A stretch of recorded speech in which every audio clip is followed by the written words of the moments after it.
नमस्कार फ्रेंड्स, माझ्या यूट्यूब चॅनलमध्ये तुमचं मनपूर्वक स्वागत आहे। आज आपण बनवणार आहोत दोडक्याची भाजी। याआधी जर समजा तुम्ही माझ्या चॅनलला नवीन असाल तर माझं चॅनल सबस्क्राईब करून घ्या। दोडक्याची साल काढून मी स्वच्छ धुवून घेतलेली आहे आणि बारीक कट करून घेतलेली आहे। कढईमध्ये मी तेल गरम करण्यासाठी ठेवून त्यामध्ये जिरे मोहरी टाकून घेतलेली आहे आणि लसूण कोथिंबीरची पेस्ट देखील टाकून घेतलेली आहे। ते सगळं एकत्रित करून मी त्यामध्ये चिरून घेतलेले दोडके टाकून घेतलेले आहे आणि ते सगळं एकत्रित व्यवस्थित मिक्स करून घ्यायचं आहे। ते मिक्स करून झाल्यानंतर आता आपण त्यामध्ये टाकणार आहोत चवीनुसार मीठ। याआधी मला सांगा, कोणाकोणाला दोडक्याची भाजी आवडते त्यांनी मला नक्कीच कमेंट करा। आता मीठ टाकून सगळं व्यवस्थित मिक्स करून घेतलेलं आहे।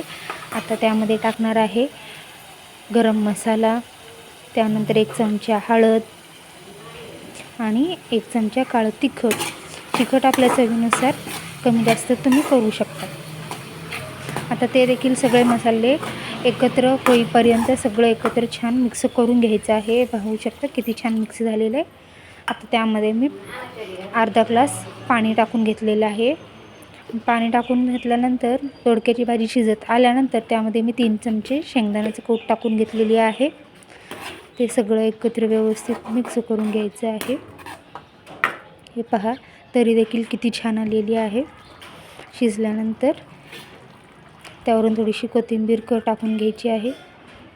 कशी वाटली आजची माझी दोडक्याची भाजी, त्यांनी कशी वाटली मला नक्कीच कमेंट करा आणि माझ्या चॅनलला सबस्क्राईब करा। थँक्यू।